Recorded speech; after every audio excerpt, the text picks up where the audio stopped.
नमस्कार, आपण पाहताय टीव्ही नेक्स्ट मराठी। महानगरपालिकेच्या ऑनलाईन सुविधा या विशेष भागामध्ये मी ऐश्वर्या पाटील आपल्या सर्वांचं स्वागत करते। महानगरपालिकेचे system manager Yashpal Singh Rajput sir आज आपल्या सोबत आहेत। त्यांच्याकडून पुढील सुविधांची माहिती जाणून घेऊया। नमस्कार सर। नमस्कार, मी यशपाल सिंग राजपूत, सिस्टीम मॅनेजर कोल्हापूर महानगरपालिका। आज मी आपणास कोल्हापूर महापालिकेच्या संकेतस्थळावरील महत्त्वाची नागरिकांना महत्त्वाची असलेली माहिती आपणास देणार आहे। तर हे आपल्या कोल्हापूर महानगरपालिकेचे संकेतस्थळ आहे। आपण मागच्या भागात विभागांची माहिती घेतली। आता आज आपण प्रकाशने या मेनूमध्ये दिलेली माहिती आपण बघून घेऊया। आता याच्यात जर आपण बघितलं, सर्वसाधारण सभा, स्थायी समिती सभा, प्रशासकीय उपसमिती, प्रशासकीय संरचना, माहितीचा अधिकार, महापालिकेकडून जे विविध वॉर्डमध्ये काम सुरू आहे त्याचा तपशील आणि अशी भरपूर माहिती दिलेली आहे। तर सुरुवातीला आपण सर्वसाधारण सभा हा विषय घेऊ।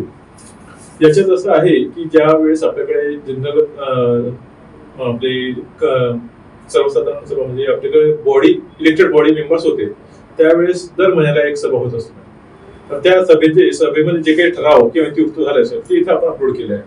तर आपण नागरिकांना पण ही पाहायची सोय उपलब्ध आहे। नॉर्मली हा प्रशासनाचा पारदर्शकपणा ठेवण्यासाठी आपण इथं सर्व सभांचे इतिवृत्त अपलोड करत असतो। तर 2015-16 पासून तर 19-20 पर्यंतची शेवटची सभा होती, तो तिथपर्यंत आपल्या सर्व मिनिट्स ऑफ मीटिंग उपलब्ध आहे। तर आपल्याला ज्या वर्षाचे मिनिट्स ऑफ मीटिंग बघायचे असतील ते आपण इथं क्लिक करायचं वर्ष आणि शोधा म्हटलं की आपल्या सर्व सभेचे ठराव आणि डेट वाईज इथे आयकॉन दिसते। आपल्याला कोणतेही दिनांकाची सभेचे इतिवृत्त बघायचे असेल तर तिथे क्लिक करा, अशी पीडीएफ फाईल ओपन होते, जी आपण बघू पण शकता किंवा डाउनलोड करून ठेवू शकता। असे आपल्याकडे मागील 5 वर्षाचे म्हणजे बॉडी असतानाचे 5 वर्षाचे रेकॉर्ड्स उपलब्ध आहेत।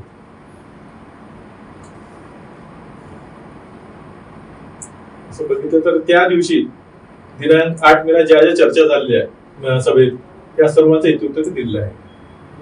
हे नागरिकांना बाहेर डाउनलोड करण्यासाठी उपलब्ध आहे। अशाच प्रकारे स्थायी समिती सभा जी महत्वाची असते, म्हणजे जनरल बॉडी महिन्यातून एकदा होत असते, पण स्थायी समिती सभा दर शुक्रवारी म्हणजे तर असं नियमच आहे की महिन्यातून एकदा जनरल बॉडी सभा व्हायला पाहिजे आणि किमान एकदा तरी आठवड्यातून एकदा तरी स्थायी समिती सभा व्हायला पाहिजे। तर दर शुक्रवारी जी आपण घेतो त्याचे इतिवृत्त आपण इथे ठेवलेले। इतर प्रकार वर्षनिहाय आपण इतिवृत्त साठवून ठेवलेले। ज्या वर्षाचं इतिवृत्त बघायचं असेल ज्या ओपन करायचं, सेम आपण डेट सिलेक्ट करायची, त्या डेटला झालेली चर्चा इथे आपल्याला उपलब्ध आहे। अशा प्रकारे हे जे महत्वाचे विषय आहेत दोन, जे सर्वसाधारण नागरिकांसोबत संबंधित आहेत, की ज्या ज्या चर्चा आपण म्हणजे कसे असतात, शहरात काही आपल्याला धोरण राबवायचे असेल तर त्याची मान्यता घेण्यासाठी एक जनरल बॉडी किंवा स्थायी समिती याच्या आपल्याला चर्चा करावी लागते। तिथं अंतिम झालेले विषयच आपण शहरासाठी लागू करू शकतो, ते आपण उपलब्ध करून दिले ते। त्याच्यानंतर आता प्रशासकीय उपसमिती ठराव हा विषय असा आहे, 14 जून 2020 नंतर आपले जे इलेक्टेड मेंबर होते, जी जनरल बॉडी होती ती विसर्जित झाली आणि त्याच्यानंतर आजपर्यंत महापालिकेचे इलेक्शन झालेलं नाही। त्याच्यामुळे आजपर्यंत प्रशासनाचा कार्यभार सुरू आहे। तर प्रशासकांचा कार्यभार सुरू असताना जसे मागे आपले बॉडी असताना मीटिंग सभा, जनरल बॉडी मीटिंग किंवा स्थायी समिती सभा व्हायच्या, त्याच प्रकारे आपण प्रशासकीय उपसमिती असते आपली, त्याच्यात हे निर्णय आपण घेत असतो। तर जे स्थायी समितीमध्ये जे विषय व्हायचे त्याचाच एक भाग म्हणून आपण प्रशासकीय उपसमिती गठीत केली आहे आणि त्याच्यात मीटिंग होतात, त्याचे ठराव आणि इतिवृत्त इथे आपण उपलब्ध करून दिले आहे। तर 2020-21 पासून तर आज अखेर जेवढे काही उपसमिती हे झालेले आहेत, मीटिंग झाले, त्याचे सर्व ठराव आणि इतिवृत्त तो उपलब्ध करून दिले आहेत। इथं आपण बघायचं असेल तर 21-22 आपण सिलेक्ट केलं, इथं ठरावाचा नंबर आणि दिनांक असं आपण माहिती उपलब्ध करून दिली आहे। याला क्लिक केलं की आपल्याला ती माहिती पूर्ण उपलब्ध होते। अशा प्रकारे सर्वसाधारण सभा, स्थायी समिती सभा आणि प्रशासकीय उपसमिती सभा याचे आपण इतिवृत्त उपलब्ध करून दिले आहे। तर दिनांक 14 नोव्हेंबर 2020 नंतर आपली जी इलेक्टेड मेंबर जनरल बॉडी होती ते विसर्जित झाले, म्हणजे आपल्या सभागृह विसर्जित झाले। त्याच्यानंतर आजपर्यंत इलेक्शन झालेलं नाही। त्यामुळे 2020 पासून तर आजपर्यंत प्रशासकांच्या म्हणजे नियंत्रणाखाली आपलं महापालिकेचा कार्यभार सुरू आहे. तर ज्याप्रमाणे इलेक्टेड मेंबर म्हणजे बॉडी असताना आपल्या सर्वसाधारण सभा किंवा स्थायी समिती सभा व्हायच्या, त्याचप्रमाणे आपल्याला प्रशासकीय म्हणजे प्रशासकांचा कारभाराच्या याच्यात निर्णय घेणे इझी व्हायला पाहिजे, म्हणजे सोपे व्हायला पाहिजे, यासाठी आपण प्रशासकीय उपसमिती गठीत केली आहे. त्याच्या अंतर्गत दर आठवड्याला किमान एक तरी उपसमितीची बैठक होत असते आणि या बैठकीत सुद्धा स्थायी समितीमध्ये जसे विषय यायचे तसेच विभागाचे विषय येतात, त्याला मंजुरी मिळते आणि त्याच्यानंतर ते नागरिकांसाठी किंवा आपला धोरणात्मक निर्णय असेल तर ते लागू करू शकतो आपण. तर याच्यात पण सन 2020 पासून तर आज अखेरपर्यंत जेवढे काही उपसमितीचे मीटिंग झाल्या, बैठका झाल्या, त्याचे सर्वांचे इतिवृत्त आणि ठराव इथं आपण उपलब्ध करून दिले आहेत. तर इथं 2020 ते 2025-26 पर्यंत आपल्याला सर्व म्हणजे इतिवृत्त आपल्याला बघायला उपलब्ध आहे. तर आपण समजा 24-25 एखादा आपला ठराव बघायचा असेल तर इथं 24-25 सिलेक्ट करून आपण शोधायला क्लिक केलं की आपल्याला असे भरपूर ठरावांचे फाईल दिसते. आठवड्यातून किमान एक आणि जास्तीत जास्त 2 आपल्याला सभा होत असतात आणि वेळेस त्या वाढू पण शकतात सर्व. तरी या सभांमध्ये साधारण विषय काय असतात, जे काही आठवडाभर चालतील किंवा महिन्याभर, की पुढचं नियोजन काय विषय असतात? म्हणजे कसं असतं मॅडम, याच्यात समजा काही निविदा असतात ज्या महत्वाच्या असतात नागरिकांसाठी, रस्ते वगैरे तयार करणे किंवा ड्रेनेज, जे मोठे निविदा असतात त्याचा इथं निर्णय होत असतो. आणि त्याच्यानंतर जे आपण कंत्राटी कर्मचारी असतात त्यांना मुदतवाढ देणे किंवा काही धोरणात्मक बाब लागू करणे, जसं आपण आता घरफाळा सवलत आणि पाणीपट्टी सवलत लागू केली आहे. तर असे जे काही धोरणात्मक निर्णय आहे ते उपसमिती मार्फत माननीय प्रशासक सो यांच्याकडे आपण सादर करत असतो आणि प्रशासक मॅडमची मंजूर झाली तर ते आपण लागू करतो शहरात. म्हणजे त्याचे ठराव सगळे यामध्ये उपलब्ध आहेत. तर आपल्याला कोणतेही ठराव बघायचा असेल तर आपल्याला इथं फक्त तारीख आणि ठराव नंबर शोधायचा आहे आणि क्लिक करायचं आहे. तर अशा पद्धतीने ठराव आपल्याला उपलब्ध होतात. असे जवळपास 25 म्हणजे 2025-26 पर्यंत 100 पेक्षा जास्त ठराव आपण अपलोड केलेले आहेत. त्याच्यानंतर पुढचा भाग येतो माहितीचा अधिकार. माहितीचा अधिकार अधिनियम 2005 हा राज्य शासनाने, महाराष्ट्र शासनाने आणलेला एक महत्वाचा कायदा आहे, जो सर्वसामान्य नागरिकांना शासकीय कार्यालयात सुरू असणारे कामकाज किंवा वेगवेगळे जे विषय असतात त्याची माहिती डायरेक्ट नागरिकांना उपलब्ध होऊ शकते. याच्या अंतर्गत कसं असतं की नागरिकांनी अर्ज करायचा असतो आणि जो काही अर्ज असेल नागरिकांचा त्या अनुषंगाने माहिती त्या संबंधित नागरिकाला आपण उपलब्ध करून देत असतो. तर बरेचसे विषय अर्जाशिवाय सुद्धा आम्ही वेबसाईटवर उपलब्ध करून द्या की प्रत्येक वेळेस नागरिकांनी अर्ज करावा आणि त्याला माहिती द्यावी. याऐवजी आम्ही काय केलं की नागरिकांना जे संबंधित विषय असतात ते डायरेक्टली आम्ही वेबसाईटवर उपलब्ध करून दिले, म्हणजे नागरिकांनी अर्ज करायची पण गरज नाहीये, वेबसाईटवर सर्व माहिती उपलब्ध आहे. साधारण या माहितीच्या अधिकारामध्ये जेव्हा एखादा व्यक्ती अर्ज करतो, तो अर्ज केल्यानंतर त्याला किती दिवसानंतर ती माहिती मिळते, काय प्रोसिजर आहे यामध्ये? असं बघितलं मॅडम तर सुरुवातीला नागरिक अर्ज करतो. ज्यावेळेस नागरिक अर्ज आपल्याकडे दाखल करतो आमच्याकडे महापालिकेकडे, तर महापालिकेला अर्ज प्राप्त झाल्यापासून 30 दिवसात त्या नागरिकाला माहिती देणे बंधनकारक आहे. तर सर्वसाधारणपणे असं नाही की 30 दिवस वेट म्हणजे थांबावंच. जर माहिती तात्काळ उपलब्ध होत असेल तर आम्ही तात्काळ उपलब्ध करून देतो, म्हणजे 2 दिवस, 3 दिवस, 15 दिवस. आणि जास्त मोठी माहिती असेल तर ज्याला 30 दिवसापेक्षा जास्त कालावधी लागतो तर अशा वेळेस आम्ही नागरिकांना कळवतो की याला थोडीशी वेळ लागणार आहे, तर ते वेळ वाढवून आम्ही नागरिकांना मंजुरी आली की आम्ही त्यांना नंतर वाढीव वेळेत माहिती देतो. या माहितीच्या अधिकारामध्ये त्यासाठी काही चार्जेस द्यावे लागतात की काय असतं नेमकं? आता असा विषय आहे की जे दारिद्र्य रेषेखालील अर्जदार असतात त्यांना अर्जाची फी आणि माहिती पूर्णपणे मोफत उपलब्ध करून दिली जाते. पण जे दारिद्र्य रेषेखाली नसतात त्यांना अर्जाचे 10 रुपये आणि त्याच्यानंतर जी माहिती उपलब्ध करून देतो आम्ही, तर प्रत्येक म्हणजे हार्ड कॉपी असेल तर प्रत्येक पेजच्या म्हणजे पानाच्या मागे 2 रुपये असं आपण म्हणजे शासकीय नियमानुसार आपण हे फी भरून घेतो. त्याच्यानंतर ती माहिती त्यांना उपलब्ध करून देतो. आता जर आपण बघितलं माहितीचा अधिकारमध्ये माहितीचा अधिकार कायदा नेमकं विषय काय आहे, तर याच्या पुढचा विषय आहे प्रशासकीय उपसमिती. तर 14 नोव्हेंबर 2020 नंतर आपले जे सर्वसाधारण सभा होती म्हणजे सभागृह होतं ते विसर्जित झालं आणि त्याच्यानंतर महापालिकेचे इलेक्शन न झाल्याने सर्व कार्यभार प्रशासकांच्या हातात आला. त्याच्यानंतर प्रशासकांच्या हातात कार्यभार आल्यानंतर जे स्थायी समितीमध्ये मांडले जाणारे विषय होते, असे विषय प्रशासकांकडे सादर करण्यासाठी आपण प्रशासकीय उपसमिती गठीत केली. आणि जे काही आपण स्थायी समितीमध्ये विषय घेत होतो असेच विषय आपण प्रशासकीय उपसमितीमध्ये आपण घेतो. म्हणजे जे काही आपण घरपाडा डिस्काउंट आता जे लागू केले आहे, पाणीपट्टी डिस्काउंट किंवा मोठमोठे जे निविदा असतात ज्यांच्यावर कार्यादेश देण्याची कार्यवाही करावी लागते, असे विषय प्रशासकीय समिती मार्फत माननीय प्रशासक यांच्याकडे सादर केले जातात आणि प्रशासकांकडून अंतिम मंजुरी झाल्यानंतरच ते नागरिकांसाठी राबवले जातात. तर सन 2020 ला प्रशासकांच्या हातात कार्यभार आल्यानंतर जे काही उपसमितीचे बैठका झाल्या त्याचे सर्व इतिवृत्त आणि ठराव आपण वेबसाईटवर उपलब्ध करून दिले आहेत. कोणत्याही वर्षात आपल्याला ठराव बघायचा असेल तर वर्ष सिलेक्ट करायचा आणि शोधावर क्लिक केल्यानंतर आपल्याला त्या वर्षात घेतल्या गेलेल्या विविध प्रशासकीय समिती बैठकांच्या आपल्याला ठराव आणि इतिवृत्त पाहावयास मिळेल. त्याच्यानंतर आता पुढचा विषय आपण घेऊ, जे आहे माहितीचा अधिकार. तर माहितीचा अधिकार कायदा राज्य शासनाने सन 2005 साली माहितीचा अधिकार कायदा पारित केला. या कायद्याअंतर्गत नागरिकांना शासकीय कार्यालयात सुरू असणारे कामकाज, विविध निविदा प्रक्रिया वगैरे यांची माहिती तात्काळ उपलब्ध करूसाठी याचा उपयोग केला जातो. नागरिकांना एखादा अर्ज दिल्यानंतर त्या अर्जामध्ये नमूद केलेली सर्व माहिती आम्ही नागरिकांना विहित उपलब्ध करून देत असतो.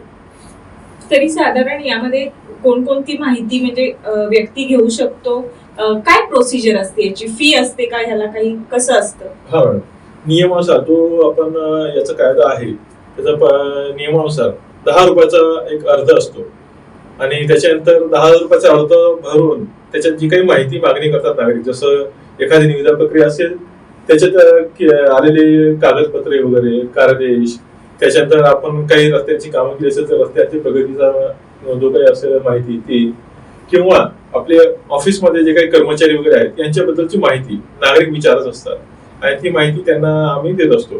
तर जर दारिद्र्य रेषेखाली अर्जदार असेल तर त्याला कोणतीही माहिती किंवा फॉर्म फी नसते, त्याला मोफत माहिती उपलब्ध करून दिली जाते. पण जर दारिद्र्य रेषेखाली वरचा अर्जदार असेल तर त्याला 10 रुपयाचा फॉर्म परचेस करून त्याच्यात त्याने आमच्याकडे अर्ज केला आणि अर्जानुसार जी माहिती आम्ही उपलब्ध करून देत होतो, तर ती कागद म्हणजे प्रति पान 2 रुपये याप्रमाणे आम्ही त्याला फी भरणे बंधनकारक आहे. आणि ही फी शासनाने जे नियम घालून दिले त्यानुसारच आम्ही आकारत असतो. आणि ही माहिती हीच वेळेत म्हणजे 30 दिवसात, जास्तीत जास्त 30 दिवसात आम्हाला ती उपलब्ध करून द्यायची असते. तर जर आपण बघितलं माहितीचा अधिकार, तर याच्यात माहितीचा अधिकार कायदा, नेमकं कायदा काय आहे, त्याची पार्श्वभूमी, त्याचे अर्जाचे नमुने, त्याच्यात काय काय आपण मागणी करू शकतो, त्याच्यानंतर आम्ही मागणी केल्यानंतर नागरिकांना कोणती माहिती मागणी केल्यानंतर काय काय माहिती आम्ही उपलब्ध करून देऊ शकतो. काही माहिती जी असते गोपनीय ते आम्ही डायरेक्टली उपलब्ध करून देऊ शकत नाही. म्हणजे असं नाही की गोपनीय प्रत्येक गोष्ट गोपनीय असते, पण जी आम्ही वेबसाईटवर टाकू शकतो, जी नागरिकांची संबंधित आहे ती आम्ही नागरिकांना डायरेक्टली देऊ शकतो. गोपनीय माहिती म्हणजे कशी असते, आता एक कर्मचारी आहे त्याबद्दल वैयक्तिक माहिती मागणी केली असेल तर जोपर्यंत त्या कर्मचाऱ्याला आम्ही कळवत नाही की ही माहिती मागितली आहे ती आम्ही देऊ शकतो का, तर कर्मचाऱ्याची काही हरकत नसेल तर ती माहिती आम्ही देऊ शकतो. तर अशी विविध प्रकारची माहिती आपण मागू शकतो. तर इथं या पानावर आपण माहितीचा अधिकार मध्ये जी काही माहिती असते, सामान्य माहिती, ती इथं उपलब्ध करून दिलेली आहे. आता याच्यानंतर पुढचा विषय आहे माहितीचा अधिकार अंतर्गत स्वयं प्रकटीकरण. या नियमानुसार जे आपले प्रशासकीय कार्यालय असतात, म्हणजे फक्त महापालिका, जिल्हा परिषद, कलेक्टर ऑफिस किंवा कोणते महामंडळ असेल तर त्यांना 1 ते 17 मुद्दे दिले आहेत. गव्हर्नमेंट जे आपल्याला डिफाईन करून दिले मुद्दे आहेत त्याची माहिती तर आपल्याला उपलब्ध करून द्यावी लागते, ते बंधनकारकच आहे. तर असंच महापालिकेच्या संकेतस्थळावर आम्ही जे महापालिकेचे विभाग आहेत तर असे विविध विभागांपैकी आम्ही 27 विभागांची माहिती उपलब्ध करून दिली आहे, ज्याच्यात त्या विभागाचं मुख्य विभाग प्रमुख कोण आहे त्याची वैयक्तिक माहिती, त्याच्यानंतर त्या विभागात कार्यरत असलेल्या कर्मचाऱ्यांची माहिती, त्या विभागाचं कामकाज आणि त्या विभागाने आजपर्यंत जी काही तक्रारी प्राप्त झाली त्याच्यावर केलेली कार्यवाही याचं म्हणजे थोडक्यात माहिती नमूद केलेली असते. तर आपण फॉर एक्झाम्पल आपण जर कामगार विभाग बघितला तर कामगार विभागाची पूर्ण माहिती तर आम्ही उपलब्ध करून दिली आहे. 1 ते 17 मुद्दे असतात, ते सर्व 17 मुद्दे इथं आम्ही माहितीमध्ये उपलब्ध करून दिले असतात. अशा प्रकारे त्या नागरिकांना देखील उपलब्ध आहेत. याच्यानंतर पुढचा विषय आहे नागरिकांची सनद. तर नागरिकांची सनद विषय असा आहे की जे महापालिकेकडून ज्या काही सेवा आम्ही नागरिकांना देत असतो, तर त्या सेवा देताना त्याचं कोणकोणत्या सेवा आहेत, त्याला अर्ज कसा करावा, किती दिवसात ती सेवा देणे बंधनकारक आहे, त्या सेवेवर जो कोणी म्हणजे अधिकारी हे असतो निर्देशित अधिकारी जो त्याच्यावर निर्णय घेत असतो, त्याने जर निर्णय घेतला नाही तर प्रथम अपील, द्वितीय अपील अशा गोष्टी असतात. त्या सर्वांची माहिती तर आम्ही उपलब्ध करून दिली आहे. तर महापालिकेच्या एकूण 52 सेवांची माहिती आम्ही उपलब्ध करून दिली आहे. जसं आपण हा घरफाळा विभाग बघितला तर नव्याने कर आकारणी, त्याला अर्ज करायला 5 रुपयाची फी भरावी लागते. त्याच्यानंतर 15 दिवसात तो कर आकारणी करावी लागते. त्याचे 4 दिवसात कर अधीक्षक, घरफाळा विभागाचे कर अधीक्षक असतात. त्यांनी जर विहित वेळेत कार्यवाही केली नाही तर आपण नागरिक प्रथम अपील म्हणून तिथले जे कर संग्राहक असतात त्याच्याकडे अपील करू शकतात.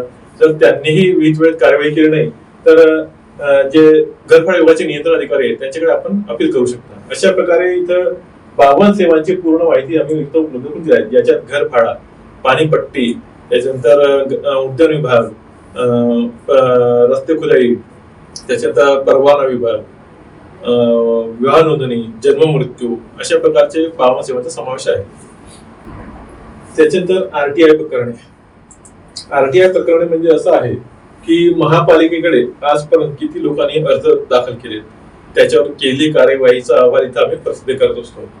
तर जे काही विभाग असतात, प्राप्त अर्ज, त्यांनी दिलेली उत्तरे, त्या उत्तरावर जर अपील झालं असेल तर अपील इत्यादी माहिती आपण या आरटीआय प्रकरणामध्ये उपलब्ध करून दिली आहे.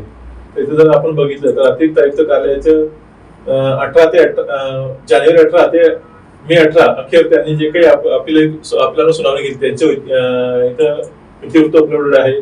त्याच्यात उपायुक्त कार्यालयात जे काही सुनावणी झाल्या त्यांची माहिती उपलब्ध आहे. उपायुक्त 2 कार्यालयात झाल्या सुनावणीची माहिती उपलब्ध आहे. अशा प्रकारे आपण विविध विभागांची माहिती, जे नागरिकांनी अपील केले असतील, अर्ज केले असतील, त्याची माहिती आपण उपलब्ध करून दिली आहे. त्याच्यानंतर आरटीआय अधिकारी. तर महापालिकेकडे जे विभाग आहेत तर प्रत्येक विभागाला एक जन माहिती अधिकारी असतो आणि एक प्रथम अपील अधिकारी असतो. म्हणजे असं नाही की फक्त सेवेसाठीच हा विषय आहे. प्रत्येक ऑफिसमध्ये काही ना काही माहिती असते जे नागरिकांशी संबंधित असते. तर त्या प्रत्येक कार्यालयाला एक जन माहिती अधिकारी दिला असतो जो पूर्णपणे नागरिकांना माहिती उपलब्ध करण्यासाठी जबाबदार असतो. जर कोणताही जेव्हा नागरिक अर्ज करतो तो जन माहिती अधिकारीच्या नावानेच अर्ज करत असतो. तर ती माहिती अर्ज प्राप्त जन माहिती अधिकाऱ्याचीच ही जबाबदारी असते की 30 दिवसात त्या नागरिकाला माहिती उपलब्ध करून द्यायची जबाबदारी असते. तर जर त्याने 30 दिवसात माहिती उपलब्ध करून दिली नाही तर त्याच विभागाचे वरिष्ठ अधिकारी किंवा नियंत्रण अधिकारी हे ते प्रथम अपील अधिकारी असतात. तर विहित वेळेत माहिती दिली नाही किंवा अपूर्ण माहिती दिली किंवा माहितीच दिली नाही अशा प्रकरणामध्ये आपण नागरिक म्हणून प्रथम अपील अधिकाऱ्यांकडे आपण अपील दाखल करू शकतो.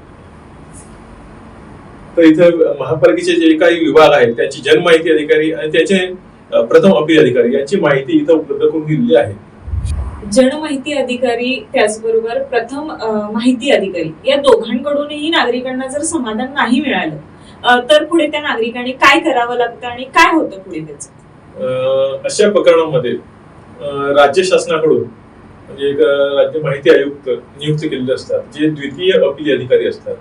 तर ज्यावेळेस जन माहिती अधिकारी आणि प्रथम अपील अधिकारी यांच्याकडून नागरिकाला समाधानकारक उत्तर किंवा माहिती मिळेल नसेल तर अशा प्रकरणामध्ये नागरिकाला द्वितीय अपील करायची म्हणजे हे सुविधा उपलब्ध आहे. त्यासाठी आपण द्वितीय अपील शासनाच्या आरटीआय पोर्टलवर आपण द्वितीय अपील दाखल करू शकतो. त्या अंतर्गत कोल्हापूर महापालिकेसाठी पुणे विभागीय कार्यालय येथे द्वितीय अपील होऊ शकतात. त्याच्यानंतर आपण पुढे जाऊ. इथे पुढचा मेनू जो आहे केलेल्या कामाचा तपशील. तर महापालिकेकडून शहरात विविध ठिकाणी विकास कामे जसे रस्ते बांधणे, ड्रेनेज बांधणे, पाईपलाईन वगैरे टाकणे किंवा शाळेचं बांधकाम किंवा मैदानाचं बांधकाम असे विविध कामं सुरू असतात. तर त्या सर्वांचा जो काही म्हणजे तपशील आहे तो उपलब्ध करून दिला आहे.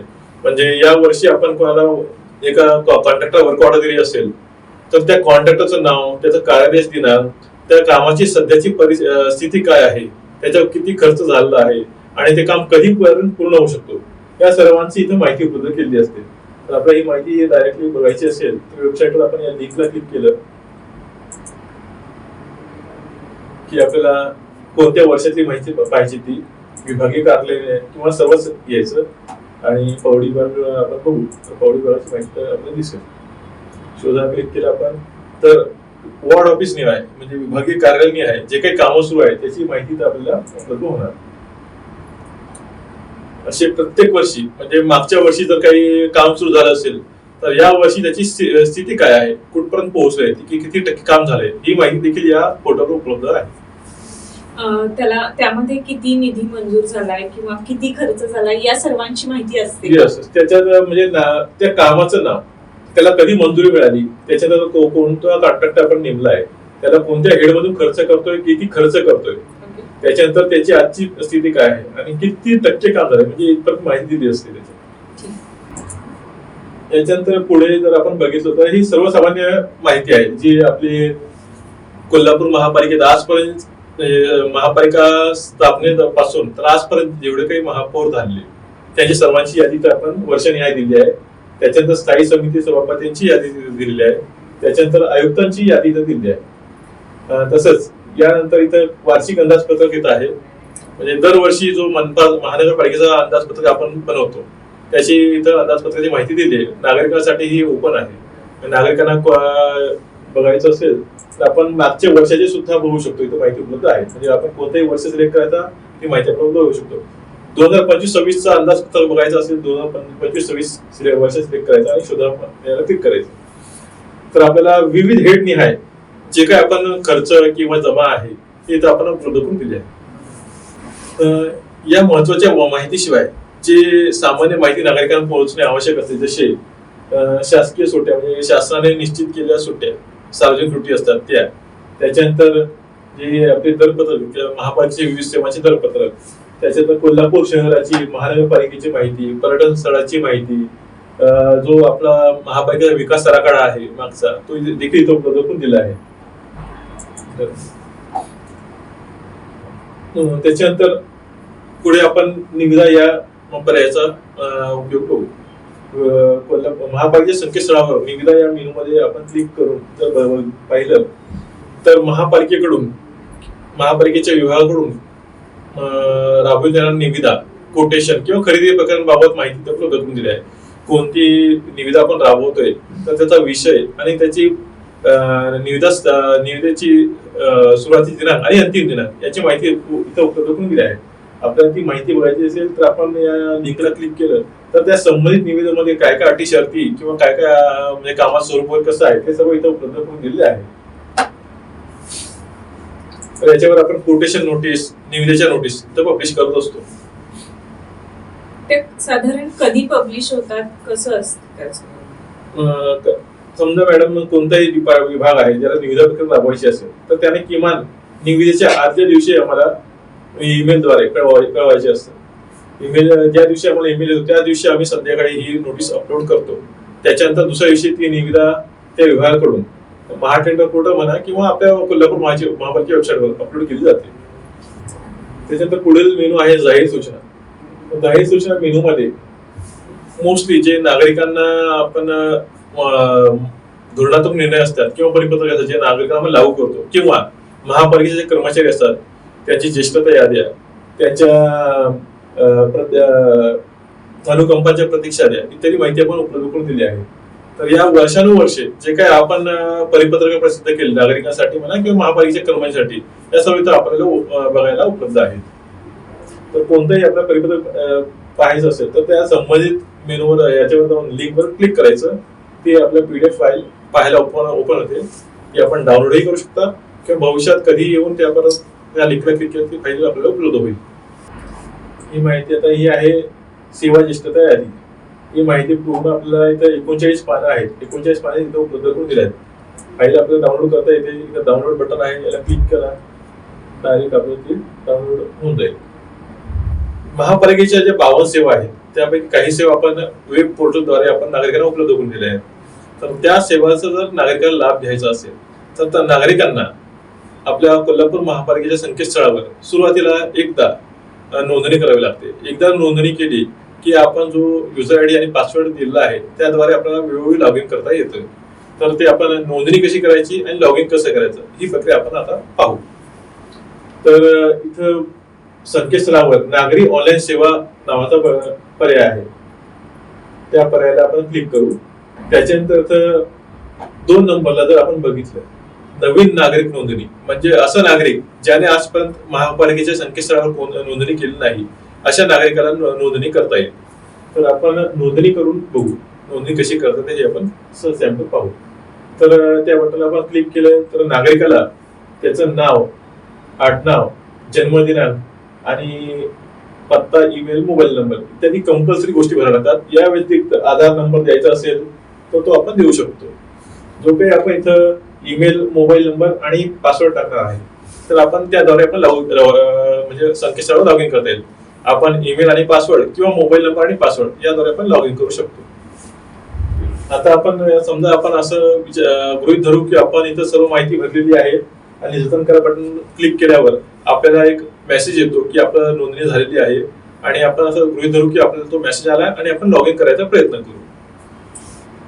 इथे खालीच नागरिक लॉग इन पृष्ठ आहे किंवा परत नागरी ऑनलाईन सेवामध्ये आपण गेलो तर 3 नंबरचा टॅब आहे विद्यमान नोंदणीकृत लॉग इन, म्हणजे ज्या नागरिकांनी नोंदणी केलेली आहे त्यांचं लॉग इन करायचं टॅब इथे उपलब्ध आहे. त्याला आपण क्लिक केलं तर जो काही नोंदणी करताना आपण जो काही मोबाईल नंबर किंवा ईमेल ऍड्रेस दिला असेल आणि त्यासोबत आपण जो पासवर्ड सेट केला असेल तो आपण इथे टाकावा आणि तो आपल्याला लॉग इन करायला म्हणजे आपल्याला लॉग इन करता येईल. हे आता महानगरपालिकेची जे काही नोंदणी आहे त्या नोंदणीसाठी काही फी असते की मोफत असते? मॅडम, हे संकेतस्थळावर जी नोंदणी करतो ते पूर्णपणे मोफत आहे. एकदा लॉग इन केल्यानंतर आपल्याला जी सेवा पाहिजे असेल तर काही सेवा मोफत आहे, काही सेवांना आपण दर निश्चित केले ती दराचं म्हणजे आपण ऑनलाईन भरणा करू शकता किंवा नागरी सेवा केंद्रात भरणा करू शकता, पण ते नोंदणी तर पूर्णपणे मोफत आहे. तर आपण असा विचार करू आपण नोंदणी केलेली आहे तर अशा प्रकारे आपण मोबाईल नंबर आणि पासवर्ड वापरून लॉग इन केलेलं आहे. तर आपल्याला इथे विविध प्रकारचे टॅब दिसतात. अग्निशमन सेवा, विवाह नोंदणी प्रमाणपत्र, तक्रार नोंदणी, पाणी पुरवठा सेवा, रुग्णालय नोंदणी, व्यापारी परवाने, सामान्य पावती आणि घरभाडा अशा विविध प्रकारच्या सेवा नागरिकाला उपलब्ध करून दिल्या आहेत. आपल्याला कोणती सेवा घ्यायची असेल तर आपल्याला या संकेतस्थळावर एकदा नोंदणी करून लॉग इन करावं लागतं. त्यानंतर आपण आवश्यक फी भरून त्या सेवेचा लाभ घेऊ शकता. आपण आज महानगरपालिकेच्या ऑनलाईन सुविधांमध्ये प्रकाशने असतील, त्यानंतर नागरिकांच्या काही ऑनलाईन सेवा असतील, निविदा असतील, जाहीर सूचना असतील, या सर्वांचीच माहिती जाणून घेतली. त्याचबरोबर ज्या काही 52 सुविधा नागरिकांना दिल्या जातात महानगरपालिकेकडून त्याही सुविधांची माहिती आपण पुढील भागामध्ये विविध विभागावाईज आपण ती माहिती जाणून घेणार आहोत. आपल्यालाही काही शंका असतील, त्याचबरोबर माहिती हवी असेल तर स्क्रीनवर दिलेल्या नंबरवरती आपण व्हॉट्सअप करू शकता किंवा आपल्या रिपोर्टमध्ये कमेंट ही करू शकता. धन्यवाद.